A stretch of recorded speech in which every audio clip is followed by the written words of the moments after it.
If you're too busy doing life, all you have to do is tune us in every Wednesday morning or go to my Facebook page, Tampa Bay Politics, and you can find out who is moving and shaking in politics in the Tampa Bay area.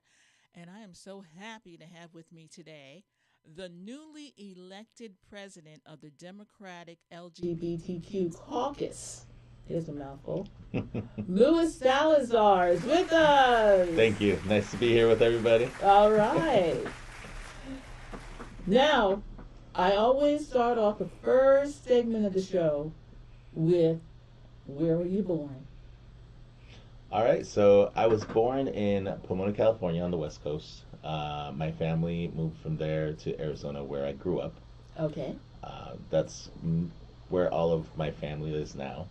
Grew up not too far from the Mexican border, about 30 minutes. So. And where's your family originally from? My family is Mexican. So my dad is from, he was born in Jalisco, Mexico, and then my mother was born in Sonora, Mexico, which is right on the border with Arizona. Okay, so you're first generation American. First generation. Very first. Okay. Yeah. So am I on my father's side. He's from the Caribbean. Now, so where did you actually go to school? So for elementary, high school, I went I lived in a little small town called Sahuarita, Arizona. Most people wouldn't even know where it is on a map.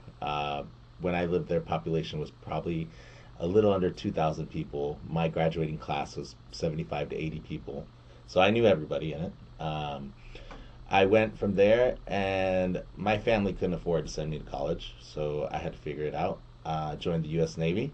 Was there for 4 years. Oh, so you're a veteran. I am. Thank you for your service. Thank you. Yeah, so got to see the world. Great experience. Taught me a lot about responsibility, about being a good person, about helping other people, and That's probably why you care about your fellow citizens. I did. Putting others before yourself is one of the main things the Navy taught me to do, and I appreciate that they taught me that. From there, I went to Northern Arizona University, which is in Flagstaff, Arizona. All righty then.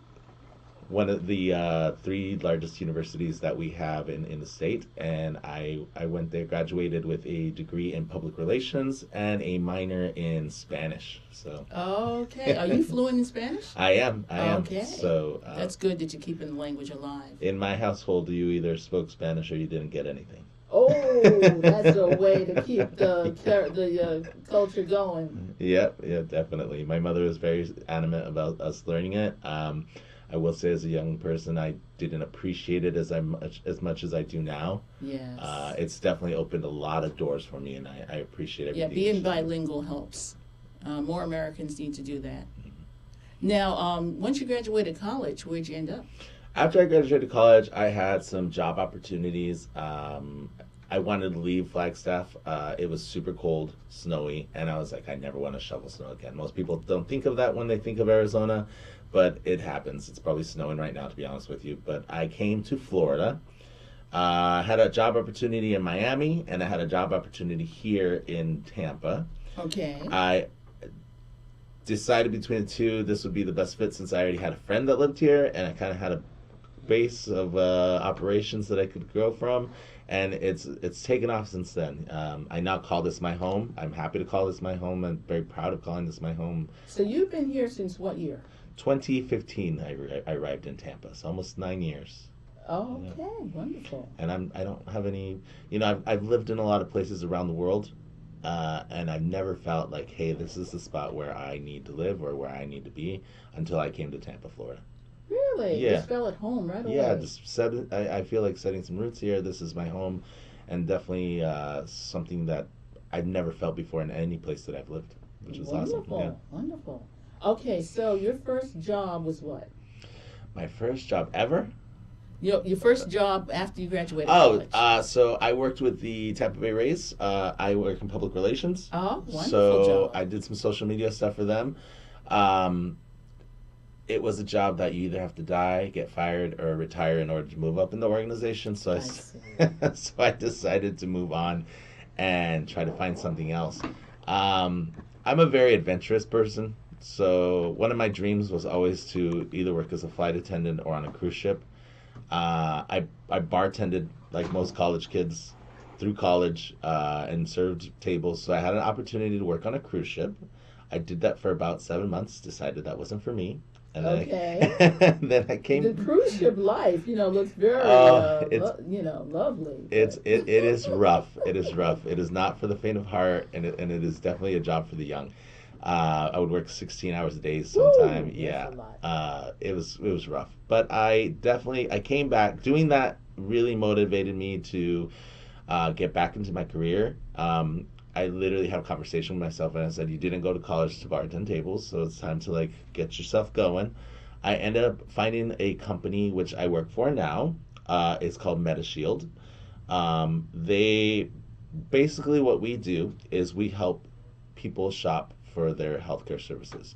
So whenever you need a surgery, uh, whenever you need prescriptions, whenever you need to find your in-network doctors, for a small fee that's tacked onto your insurance, $9 a person, we will find all that for you. Make sure that you are not a victim of price gouging or surprise billing.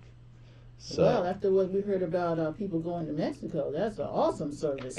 yeah, exactly. And the number one thing that I learned, I never thought I'd be in the health insurance industry or healthcare industry at all, but I've grown and learned from it. And the number one thing that we are not trained to do as Americans is ask our doctors, what is that going to cost me? Absolutely. All we care about is, are you insured or not? I'm we know the keywords like deductible, subsidy, but when it comes to going to the doctor, let's just say going to the doctor is one of the only products in America that we go to and then get a bill afterwards, right? That we did not negotiate at all. At all. So you don't know the price up front.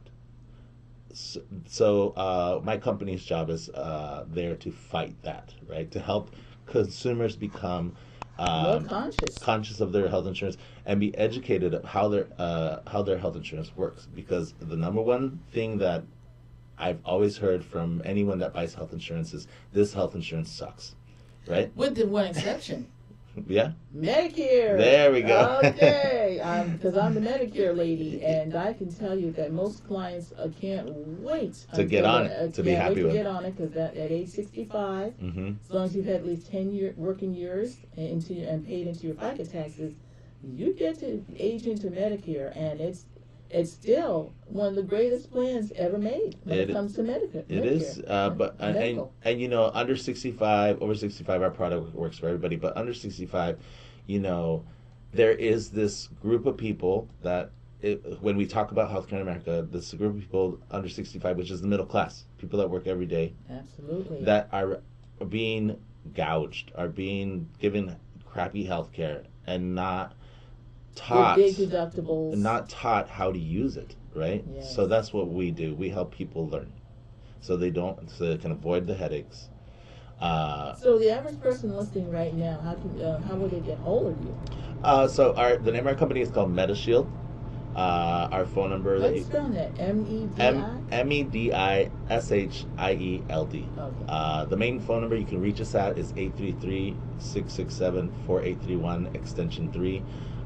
That will be take you to talk to an advocate or someone that can help you learn how to use your healthcare, make you more self-aware of what you're paying, because I deal with people every day that are either price gouged, and then we have to go help them price negotiate it, I see. right? So we get to talk to the provider and the health insurance company and say, hey, this isn't fair. I've seen cases where someone goes to the hospital and gets an MRI for $12,000. Wow. Right? So I call the hospital and I say, this isn't right. I usually get some kickback. And the main person we would call here in Florida, and I'm really going to miss her, is Miss Nikki Freed, because she's in charge of consumer services. Oh, we miss Nikki Freed. Yeah. She was arrested recently. Yes, She's still out very there proud fighting. of her. Very proud of her. But yeah, we would call Nikki Freed and say, hey, this is going on. Within a couple of days, we get a phone call from that provider saying we'll settle for $250. What? So the thing that most people don't know when they go to the doctor or to the hospital is that they have to disclose their prices, especially if they're a large organization. And when you pay cash, you're getting an 80 to 90% discount. I'm sure you are. Yeah. So, Well, you know what? It also we need to talk about deductibles because some people have very high deductibles. exactly. And Yeah. if you brought the cost down to $250, they wouldn't even have to pay that big deductible. It is, and the thing that we run into a lot also is most doctors, and no, not discrediting doctors, like they're doing the best they can. They're not accountants, right? They're doctors. Correct. So what happens is, say you go to the doctor and you say, "Hey, I want to pay cash," and they'll be like, "Okay, you're getting some lab work. Okay, that's going to be $50, right?" They find out you have insurance. They'll be like, "Oh, you're no longer eligible for the cash price because we have to run it through your insurance," which is not true, and it's not legal. Really? Yeah, it's not true. Well, that's going to go up to not right. $1,200 right away. Yeah, because they have to do the negotiated price. It's a super interesting industry that, like I said, I never thought in my wildest dreams that I would be in, but I've learned a lot from it. I've had to literally help people save money. We have another great advocate that works with us. Her name is Carmel. She is a whiz at talking to doctors. She's this old Italian lady that just gets things done. Wow. But of course, we know that medical services has become political. It has, and we need to literally find a way to help people get health care that they need because it's a right. People deserve to be healthy. It's a human right. Yeah, and we're in a state where we did not get Medicaid expansion. We did not. In fact, we have some people on Medicaid that are going to be losing it here. I believe 90 million people across the U.S. are going to be. That's a very good topic to bring up because we're going through what's called Medicaid unwinding. Because due to COVID, they decided not to kick anybody off of Medicaid. Okay, but now that they feel they have COVID under control, many Americans are going to be losing their health care through Medicaid. To the sum of 90 million plus people. And that's going to affect us here in Tampa Bay. It is. And we already have a problem with providing health care to people as it is, but to people that need it, right? Yes. Right, so there's already an issue there. Medicaid, to qualify for Medicaid, it's very strict. You can't make more than $2,000 as a couple. You can't make more than $1,200. I think it's $1,400 as an individual. So if your income is showing higher than that. And that goes across the board for all social services in this state. I have my niece just moved here from Oregon, and in Oregon, they were getting food stamps, they were getting social services, they would provide job training. Have you ever tried to get food stamps in Florida? It's impossible. And it's considered a temporary benefit. It is. So they don't really want to keep you on it. And you get $50. You know what I mean? And if you get more, it's not going to last. If you're a person in need, a family that really needs that, yes. and you get $50 to feed your kids, that's a problem. Yes. That's an issue that needs to be dealt with. Absolutely. We got serious problems in Florida. We got serious problems in Tampa, Florida. We do. So tell me about a little bit about how you got involved in politics. Well, it goes back to college, to be honest with you. I was a part of a organization called the Arizona Students Association while I was at NAU. While I was there, they were attempting to make it possible for you to carry a gun on campus, on a campus of higher education. And what year was that? This was 2012. Okay. So they had come up with some compromises that they were going to put lockers in the entrances of every college. So if you came to school with your gun, you could lock it up, go to class. When you walk out, you can get your gun, take it back out, put it in your pocket. So, well, you know what? We are going to break. Yep. And then we're going to come back and talk more about gun violence in Tampa, because we're having it going on right now, and a runoff election is happening right now.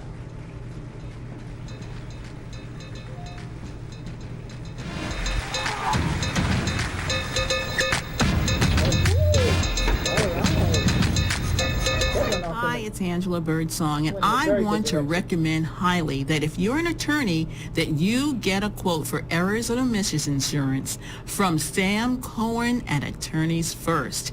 He's had over 20 years of experience, and he knows how to work with attorneys. Call him at 727-799-4321. Call Ricky. Ask Ricky. You need medical or a lawyer? I got the man to do the legwork for you. We tried the other ones before, so believe me. 100 down 813-248-6300. Everything gon' be okay. Call Ricky, he coming. He taking care of state of Florida. Grab a pen or sundown. 184-361-RICK. That's 184-361-425. Never word from the point forward, just recline. Just ask Ricky, plus your boy stay by. Just in case you missed it, I'ma tell you one more time. 184-361-RICK. Call Ricky, ask Ricky. It's a legal medical referral service. The doctors and lawyers in our network are trained in handling auto injury claims and getting you the best medical treatment and recovery. Dial 1-844-361-RICK. That's 1-844-361-7425. Ricky. Ask Ricky. Hey, Tampa Bay, let's turn up. Are you ready to party with a purpose? Join us for the all-white affair. Hey there, this is Anjali, Queen Bee from 95.7 The Beat. And TV host Marlo. Join us at American Social on Sunday, April 23rd at 5 p.m. Tickets available now on Eventbrite by searching White Party by the Water. They're going fast, so don't wait. Proceeds benefit the best program. Tell your friends, get your sexiest white outfit on, and we'll see you there.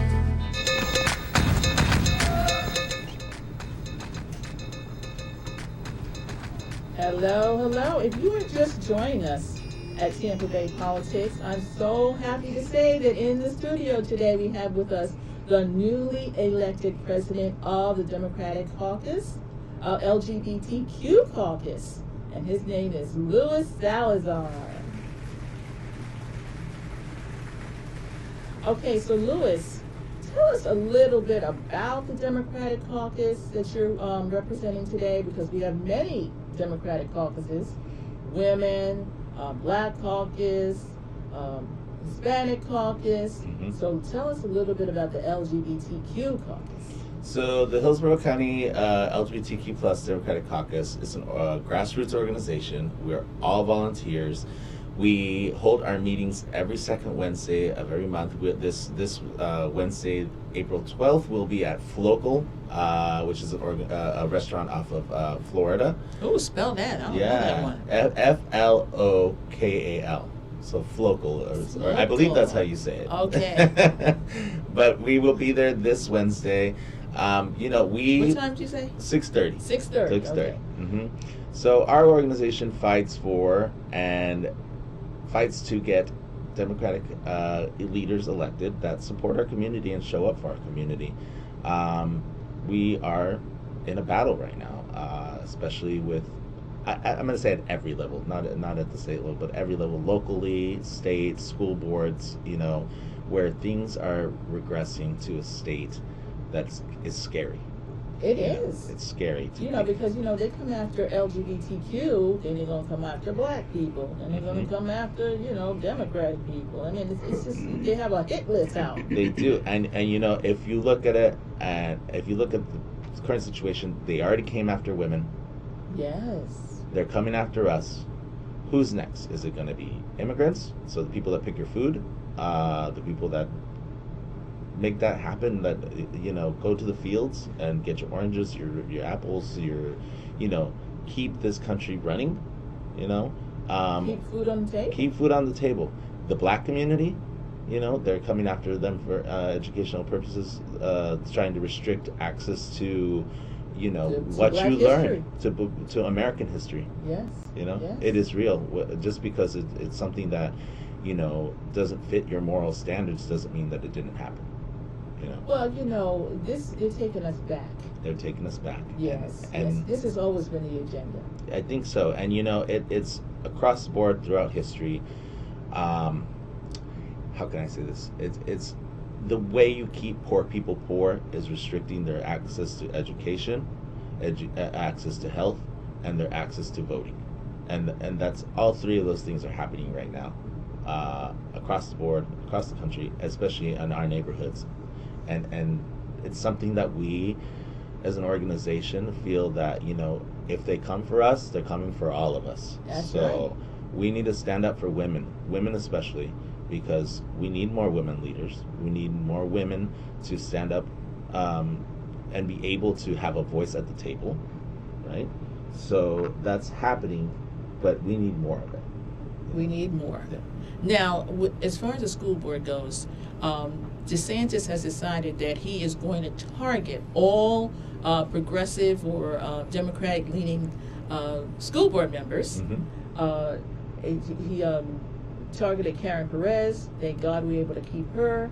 He's after Nadia Combs. He's after Jessica Vaughn. Yep, Jessica Vaughn. Okay. And recently, at the school board, they decided that they were going to ban an LGBTQ book. They did. So Addison Davis and the school board took this step of banning a book. What was the name of the book? The book is called This Book is Gay, right? So it's a book that I'm going to say is pretty racy. You know, it has some things in there that are colloquial language, I guess you could say, the way common people speak. It also serves an educational purpose against sexually transmitted diseases. What to do if predators do try to come after you. It gives multiple warnings in there that if you're under 18, this is something you should not be doing. It gives resources to LGBTQ youth, which, by the way, are one of the highest suicide rates in this country. Now, when did you come out as gay? I'm gonna be quite honest with you. I don't think I ever had to. Everybody just kind of knew, which I was very fortunate to do. When I was never had a coming out time. Really. When I was 14 years old, I told my mother and my father, and my father's response was, "I knew when you were 4 and you like Barbies." Really? You know what I mean? Yeah. He was like, "It's not a shock. I still love you." His exact words were, "You could kill someone, and I will still love you till the day you die." Wow, you know, that's so I was very fortunate to have a very supportive family. My mother, whether she likes it or not, is an activist in her own way. She's helped poor people. She's helped immigrants. She's helped people, you know, come to this country because she was an immigrant and start a life by helping them, providing them with food, water, access to work, translations, things like that. I don't think she knew. You had it in the house. Yeah. You grew up with it. That's wonderful. And my mother did it out of the kindness of her own heart. I don't think she knew what she was doing or what to call it. You know. It was just, it had to be done. So it had to be done. Yeah. Now tell me this, going back to your 14-year-old self, do you think that book would have been helpful to you? Absolutely. I struggled for years with self-hate, not knowing even what I was called. Okay. You know what I mean? What is this called? And the day I found out what it was I was called, I realized that there was nothing wrong with me. And there was other people out there that thought like me, a community that was like me, and that I belonged. To a community. To a community. Yes. And I was normal. Right? Yes, it's a normal thing. Yeah, I remember being a little kid and praying to God, saying, "God, why couldn't you just make me a girl so things would be easier?" Oh. You know what I mean? That self-hate, that not loving yourself. And I'm not the only one. There's a lot of kids out there that are going through that. And I had a supportive family, but it was just shame and guilt because society kept telling me that this was wrong. So having access to something like that and knowing that I belonged would have been grateful. You know, and just because books say something you don't agree with doesn't mean you go ban them. There's plenty of books out there that I could go find that have heteronormative sex in it that I could report to the school board and be like, you need to ban this. And it would go through the same process. And usually it's only one or two parents. When it comes to this book and the case what that happened, these are the facts. The two people that reported this book have no ties to Pierce Middle School. They don't have kids there. They don't belong there. No ties at all. Number two, the book in question wasn't even on the shelves. It wasn't? No. One book was missing, never returned, and one book was checked out, which probably will never be returned either.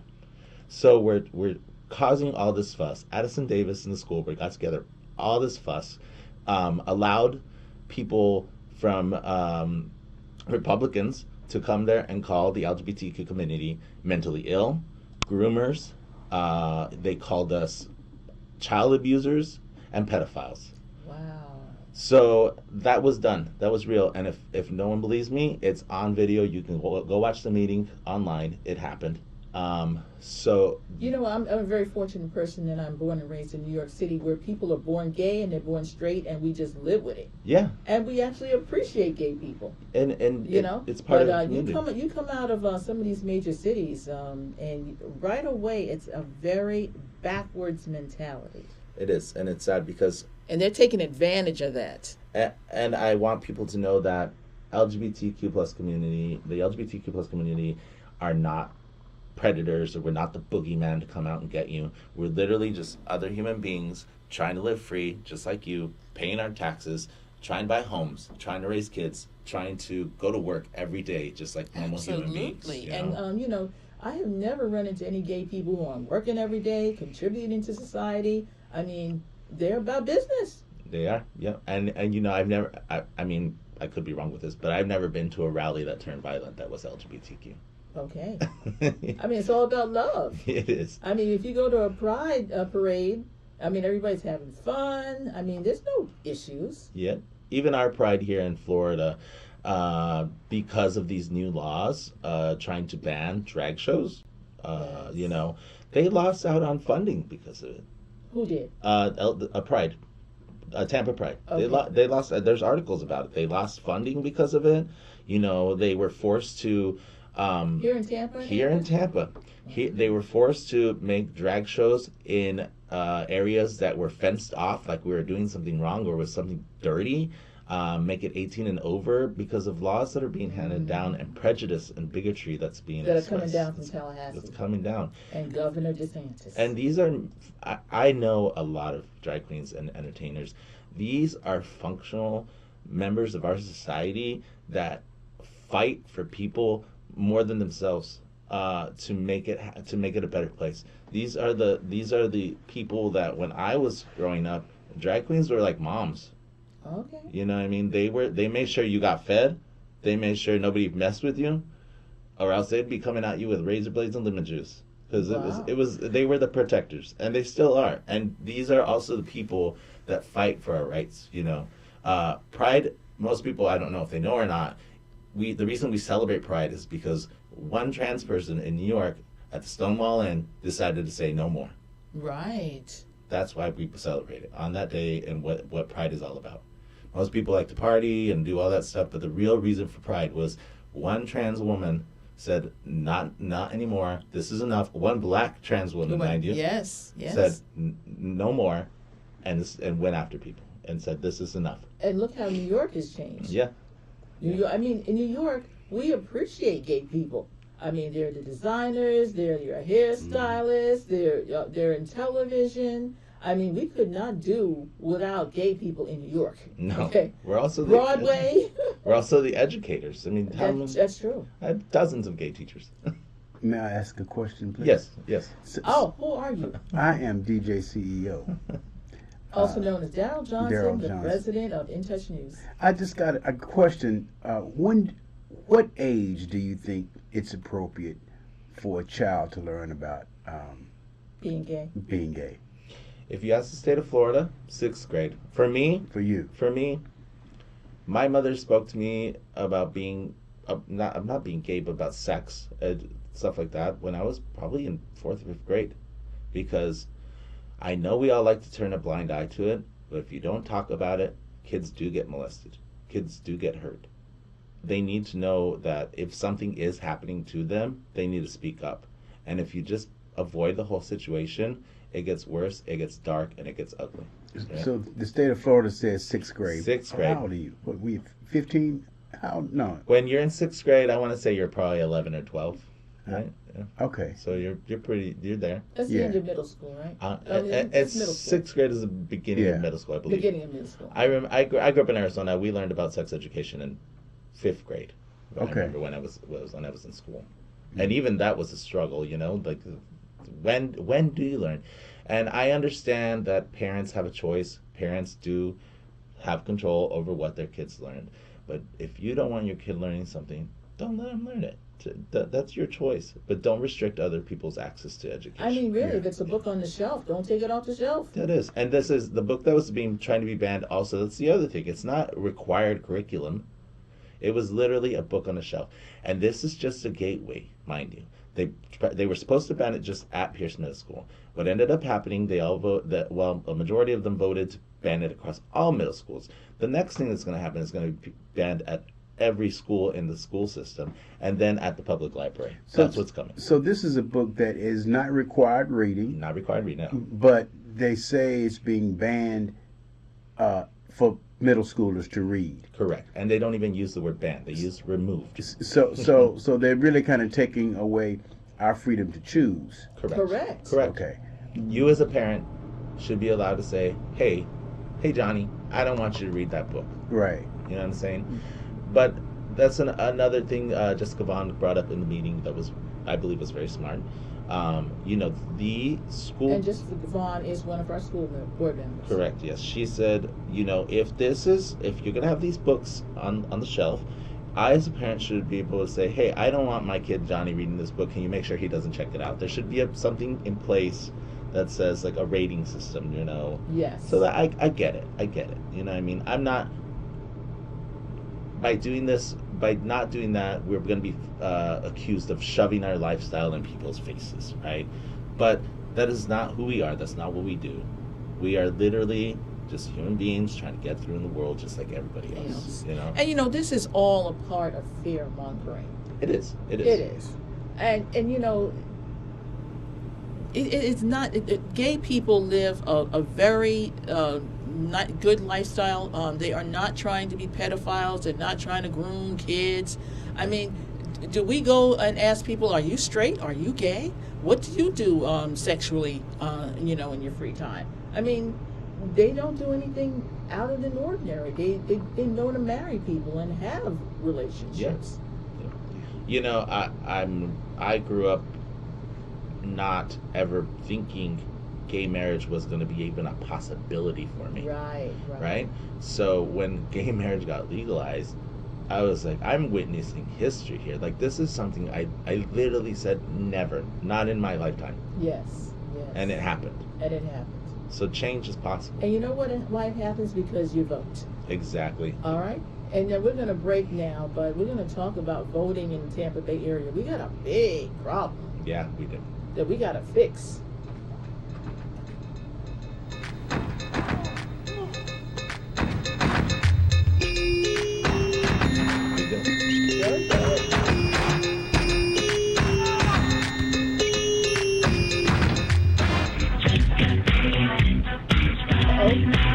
Classic Auto Center presents Classic First Fridays, hosted by international influencer Love Dorsey on April 7th, only at Burns Bar and Grill, 1704 North Howard Avenue in Tampa. Free entry all night, kicking off at 8. Ladies, free drinks till 9. $8 Long Island iced teas, 2 for 1 margarita, 2 for 1 sex on the beaches, $3 fireballs, and $5 green teas. It's the inaugural Classic First Friday at Burns Bar and Grill, brought to you by Corey's Classic Auto Center. Drink specials all night. Kitchen will be open. Happy hour starts at 4. Classic First Friday. Only at Burn, hosted by international influencer Love Dorsey. We'll see you there. Hey, this is Agent Wright, better known as Mr. Clean. You looking for some great barbecue? Come see them two brothers in the grill, located at 423 Virginia Street, Charleston, West Virginia. We got ribs, chicken, pork, part of the collard you're on the mac verge and of getting cheese, diabetes. baby. Come get some Preventative and get you care a nice of saying like you're smooth testing cigar. like, hey, that fits your lifestyle. They're taking preventative That is testing away. 304-550-4331. Come get It's some, in baby. litigation The right now, Red but Man, Who mama, is the they? Red Man. By now, we're all the aware of the dangers of COVID-19. Like others with existing health issues, cancer patients are at a high risk due to their compromised condition. If you are newly diagnosed with cancer, your care likely can't wait. Moffitt Cancer Center is the best place for your cancer concerns and to provide guidance to help you plan your next steps. We're here for you. Call 1-888-456-2839 or go to moffitt.org/here-for-you.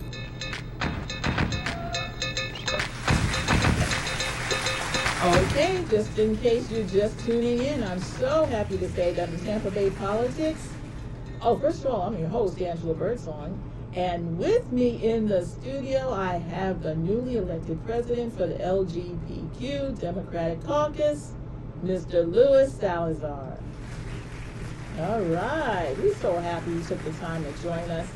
I just want to make a little note that it was a very good night for Democrats last night, because in the state of Wisconsin, we got a new Democrat. Well, it's supposed to be a nonpartisan race, but she is a very progressive Supreme Court justice, and she's going to do great things when it comes to gerrymandering. They have some kind of crazy law in the books from the 1800s against abortion, so that she's going to work on that. And she'll be right in place in time for our next presidential election. And then in Chicago, we got a very progressive guy elected as the new mayor, African-American mayor of Chicago, Illinois. So, Florida, we're coming for you next. Don't worry about it. Don't worry about it. The whole country is not crazy like Florida. But anyway, we're talking about voting in the Tampa Bay area. Can you tell us, Lewis, how many people voted for mayor? So that's the thing. All right, so we have not been showing up as Democrats, and we have to show up because we're paying the repercussions now of not showing up. This last municipal election, 13.6% of registered voters showed up to the polls. That, I just want people to take that into thought here. I think that was like 20,000 people, maybe. It was dismal. It's bad. So I need people to realize this, because you look at the number and it's just a number. So look at it this way: of 100% of registered voters in this county, 13.6% of them showed up.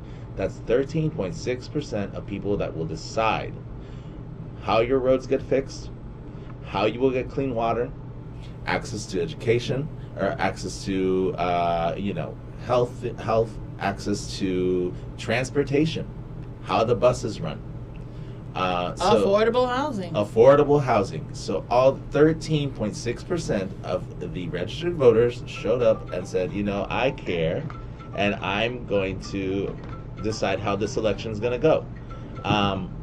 Does that work?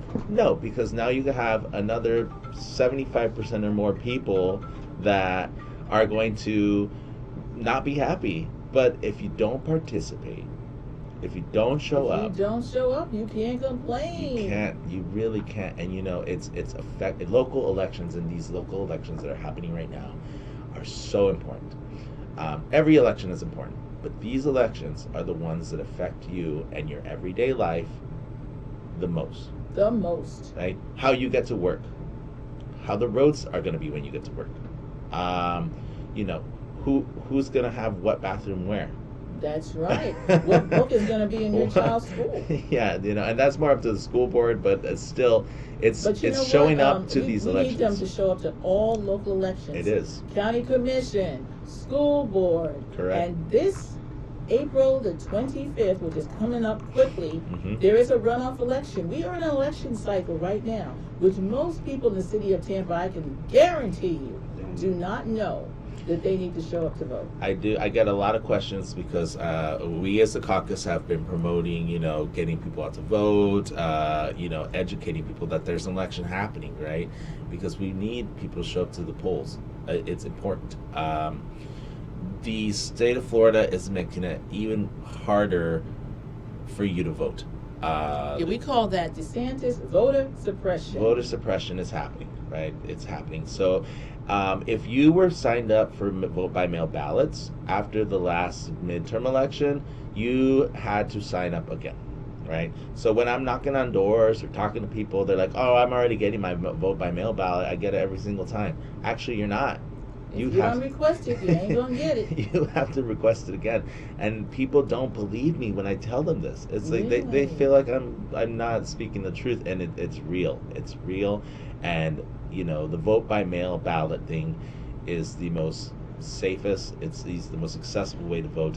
And what I always tell people when they are registering for the vote by mail ballot, I said, even if you don't vote by mail, you get the ballot in your hands before you go to the polls. That's right. You can make a decision beforehand. And research all the people on there and make an educated decision of who's going to represent you, who's going to bring you clean water, who's going to fix the roads, who's going to make the buses run.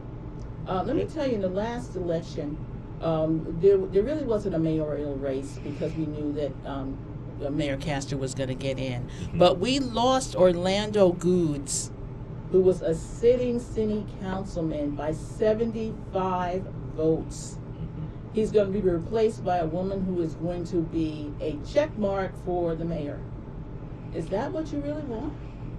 You know, and there's definitely a lot across the board, and even in the midterm elections. Look, we lost Marielle Smith, Kim Overman, great Democrats, great people that were fighting for the city. Well, I know. You also lost Angela Birdsong. Angela Birdsong, right? So because people didn't show for that race either. People did not show up for the gubernatorial race. They thought DeSantis had it in the bag. All right, but we also have lower races. We do. That you need to be concerned about. And with those, as you know from running, those lower races are the ones that affect you the most. I really want people to hear that. We lost a sitting senator, Florida Senator, Janet Cruz. Janet Cruz. We lost a sitting representative, state representative. So, you know, it was very, very consequential, people not showing up to vote. And in a county that Democrats outnumber Republicans. That's right. That's right. Yeah. And we need to get more registered Democrats because those Republicans are catching up and are surpassing us on registration, which does not represent our county. It does not. Another thing that we need to really do that we have not been doing well as the Democratic Party is reaching out to younger voters and making them feel included and part of the process. Okay. I've spoken to a couple of young Gen Zers, and that is one of the main issues. You know, like they feel like when they come to the table with ideas, which we were all that age, you know, we know what it's like to have big dreams, Sue. Yes. And then come to the table and just they feel rejected, and we need to change that. And you know what? They're very confused because in the media you hear people saying, oh, it's both sides. It's Democrats and it's Republicans. They both are vitriolic. And the people are, and the children are so confused. They live through the Trump era. If that's not confusing, I don't know what is. It is. And they don't know who to trust. And the thing is, there's one party that's off the reservation, okay? That is the Republicans. Maybe one day they'll come back, but right now they got to deal with Trump. They got to deal with baby Trump. Yeah. They don't. They're busy. They're busy. They can't help anybody. They can barely help themselves. So I'm telling people, vote blue right now. Even if you kind of lean in a little right, at this point we have to stop the madness. I mean, they are just on a tear. You know, and there's one party that is restricting people's ability to vote, restricting people's access to education, and one party that is going after marginalized communities, not just the LGBT community, Black communities, Latino communities, Asian communities. If you are not a white Anglo-Saxon Protestant, they're coming after you. Okay, and it's one party that's doing it, and it's not the Democratic Party. It is not. I'll tell you that. It is not both sides. I hate when they say both sides because we have come to a fork in the road. Mm-hmm. And if I feel as if, you know, being constantly under attack, we have to stay on our toes. Absolutely. You know, there's a great poem that says, you know, first they came for the communists and I said nothing. Yes. Then they came for the Jews and I said nothing. Then they came for me and there was no one to say anything at all. I literally, those words are engraved in my brain. Never were they more true than today. Yeah, because they're just going after one section of the population at a time, and this is nothing new. Nothing. I mean, Martin Luther King lived through this. We just remembered his assassination, April 4th, 55 years, mm-hmm. and they're taking us back. And one of the great points, you know, Angela, that we went to, me and you went to a panel. A Black History event. Panel, yep, that you were on. One of the greatest things that I took away from there was that when Martin Luther King was alive, he was not a loved person. He was a communist. He was he was hated. Hated. The FBI was on his tail. So hated they killed him. You know what I mean? Yes. And now he's a hero. Yes. But even to those people that you know are very right wing, like the Sean Hannitys and all those you know, they'll praise him. But if they were alive, this is what was said yesterday. If they were alive during his time, those same people would have hated him just as much. And I want to tell you, it was either you were on the side of Malcolm or you were on the side of Martin. And there were people who did not believe in nonviolence. There was? Yes, and they were black people. Mm-hmm. So they were not on the side of Martin Luther King. They were on the Malcolm side. And they felt that violence was the only way. And people think this was so long ago and no longer a part of our, this happened years. It was my childhood. It's not our past. It was, I was speaking to you earlier, this was my childhood too. I went to school in a state that didn't recognize Martin Luther King Day until 1993. Teachers were reprimanded for teaching about Martin Luther King when I went to school. And we're going back there. That's not that long ago. And now teachers are being reprimanded for teaching history. I've heard in some cases you can't say Abe Lincoln and slavery in the same sentence, Wow. Okay, we're coming back for our last segment. And we got a lot to do in Tampa Bay. We need your help.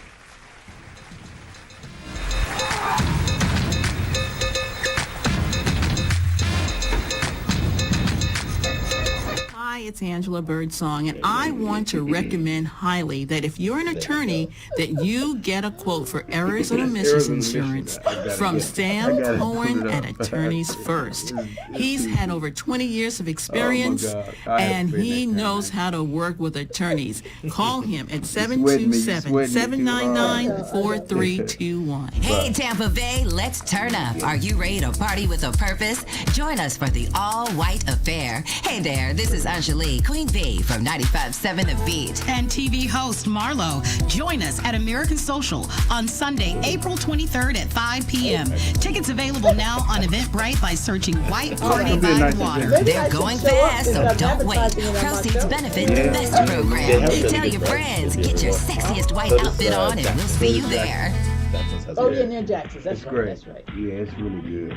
Corey's Classic Auto Center presents Classic First Fridays, hosted by international influencer Love Dorsey on April 7th, only at Burns Bar and Grill, 1704 North Howard Avenue in Tampa. Free entry all night. Kicking off at 8. Ladies, free drinks till 9. $8 Long Island iced tea. 2 for 1 margarita. 2 for 1 sex on the beaches. $3 fireballs and $5 green teas. It's the inaugural Classic First Friday at Burns Bar and Grill. Brought to you by Corey's Classic Auto Center. Drink specials all night. Kitchen will be open. Happy hour starts at 4. Classic First Friday, only at Burns. Hosted by international influencer Love Dorsey. We'll see you there. There's a old school. All right, y'all, we're back. Here we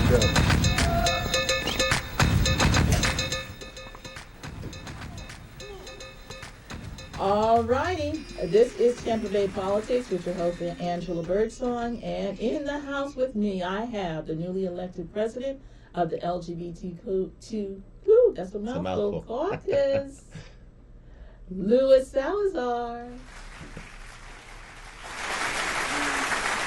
All right, Louis, we're going to continue on the runoff election, which is occurring right now.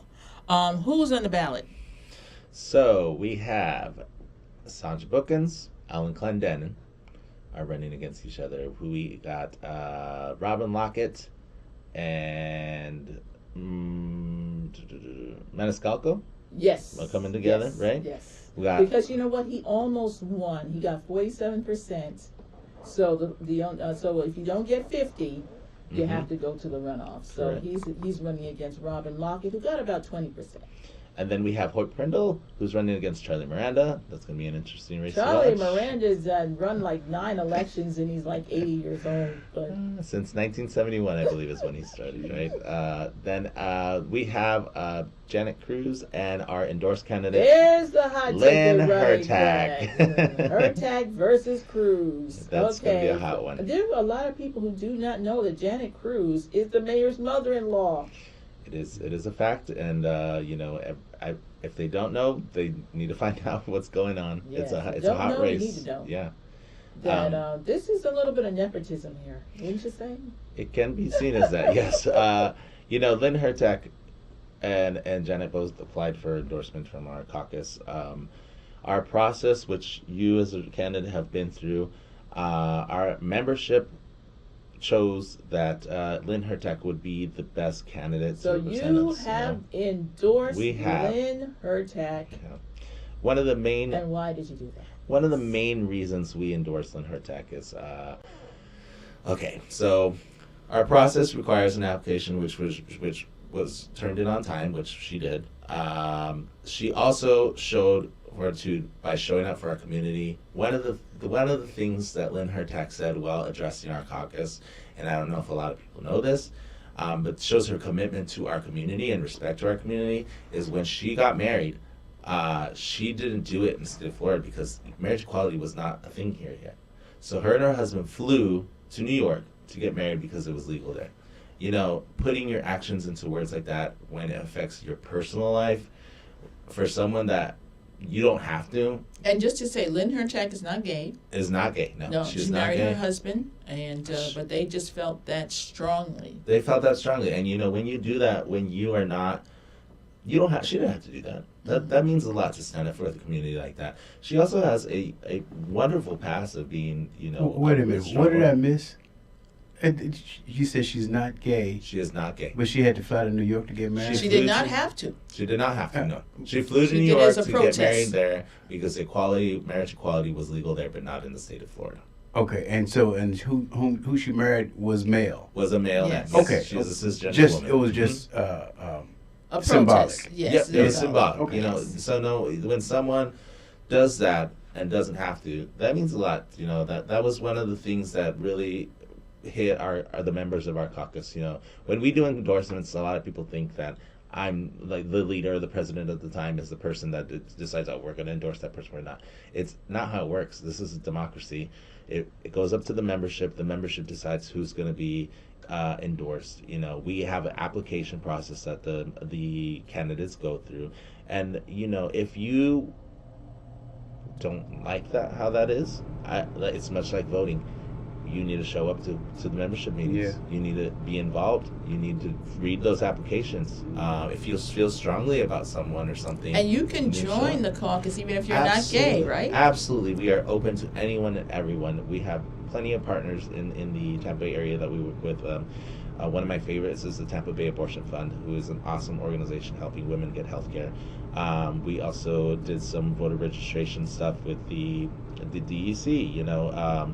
That would be the Democratic Executive Committee. Yep, Hillsborough County Democratic Party. Mm-hmm. North Tampa Dems just got an awesome president, David Tillery. He's doing wonderful things. Yes, and he was a former candidate. He was an endorsed candidate from our caucus as well. You know, he is a force to be reckoned with, and he's going to do great things in his presidency there. I'm very proud of him. So, as Lewis is mentioning, there are many different caucuses represented by the Democratic Party. So whatever your flavor, we need you. And I tell people that because people say, what if I'm more aligned with like environmental stuff? There is the Hillsborough County DEC has a website that you can go to that lists every caucus and club here in the county, whatever you're into, environmental, women's rights, LGBTQ, Black Caucus, Hispanic Caucus. There's so many organizations out there that you will find your community.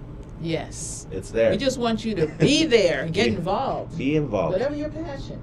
Just type in Hillsborough County Democratic Party. That's all you got to do. That's all you got to do. And you know, the people I have been speaking to, it was great. We just had Pride recently.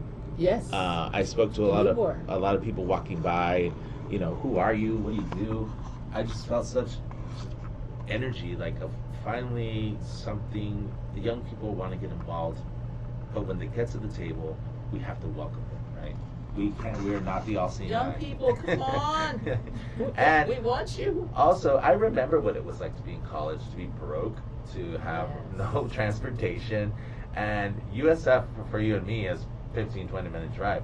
But to a kid with no transportation system to get them to downtown, no money, barely affording food, eating ramen noodles. Transportation is a big issue for them. How are they going to get to these meetings? Yes. Right? How are we making these meetings successful? Well, thank God we do have Zoom, right? We do have Zoom. We do have Zoom. Almost all of our meetings now are Zoom friendly. We do, but us as adults and as leaders of the Democratic Party also have to show up at their meetings at USF and be there as well as representatives of I think that's change. A very good idea because I did show up to the USF Dems meeting. It was sparse. When I was running for office, there wasn't a lot of people there. Yeah, it is, and we need to support those organizations. Yes. When I was in college, I had no idea what a DEC was. I graduated not knowing that there was this whole other community of activists and people just trying to make good change that was out there, and I ran into it by accident, to be honest with you. I would say that a lot of Democrats don't even know when the Hillsborough County Democratic Party meets. Yeah. Just so you know, it's the third Monday of every month at 6 o'clock, and they are Zoom friendly. They are Zoom friendly, and that's the great thing about these organizations. So at least a majority of all the ones I've been to are available on Zoom, and going to these meetings, meeting these people, getting involved in your community is if you really want to make a change, that's what it is that you have to do. And while you're there, you get to meet these awesome people. I got to meet yesterday the man that made Martin Luther King Day a possibility as a national holiday. We got to hear, people talk about great art. You spoke about, you know what? Let me just say that last night we had a Black History event, which was sponsored by the North Tampa Democrats, and Mr. Tillery, who's the new president, David Tillery, asked me when I speak because I'm related to one of the Supremes. Exactly. So I did a presentation on Motown, Diana Ross, and Barry Gordy, who was he helped break the color barrier with black music in America. And we need to do these things because the governor doesn't want us to know black history. Exactly. And I mean, if I didn't go to this meeting, I would have never known you were related to a Supreme. That's a great thing to know, right? We are having our meeting next Wednesday, April 12th at Focal, and we are having an Afro-Latina trans woman. Her name is Angelique Young Cavalier, who is an activist here in Tampa. She's going to be speaking that day about what's going on in Tallahassee with trans rights and these drag show bannings. Right? So this is where you as the voter have an opportunity to get educated from firsthand activists and local leaders that are on the battleground, right? You know what? How can they get hold of you? So our website, Hillsborough County LGBTQDems.org is the best way to do it. We also say have that one more time. Hillsborough County LGBTQDems.org. Did you spell out the whole Hillsborough County? Hillsborough, you spell it out, okay. And then we're available on Facebook, Instagram, Twitter. We have a TikTok. Wow. We have, That's we're getting hip with it, right? Young people, if you have a young person in the house, first of all, make sure they get registered. They can pre-register at the age of 16. And then, and please come out to the Democratic Party meetings, pick yourself out a caucus, and become a precinct captain. And become a member. It's $35 a year to become a member of our caucus. It's $35 to be part of something bigger than you. And you know what? I have a niece and nephew that are gay, so even though I'm not gay myself, I definitely want to be there as a supporter. I think the president of In Touch News has a just quickly, LGBTQ. Tell the listeners what that means. LGBTQ means lesbian, gay, bi, transgender, and queer, right? So that's a rainbow of people, and it's not people that are divisive or hurtful or they're just born that way. Like Lady Gaga. I couldn't like a woman any more than a straight person could like a man, and you know what? I just could not go with a girl. So, it's who you are. I don't have to prove that, right? You don't. I don't have to justify that. And I want listeners to know that when we put those stigmas out there, when we hurt people by not accepting them for who they are, they end up dead. Right, it's dangerous. It's dangerous. And I will say, and I wrote this earlier in a post, I said, just so you know that crazy nuts on the right wing Republicans would rather us dead than alive. And you have to remember, they do not care. So remember that when you vote. They don't care about children's lives. They don't care about the women that die if they can't get abortion services. Exactly. They don't care about LGBT. They don't care about gay people. They don't care. Yeah. It's all about the money. It's all about racism. It's all about power. Thank you for coming, Louis. Thank you for having me. This is an important conversation. Share it on Facebook, please.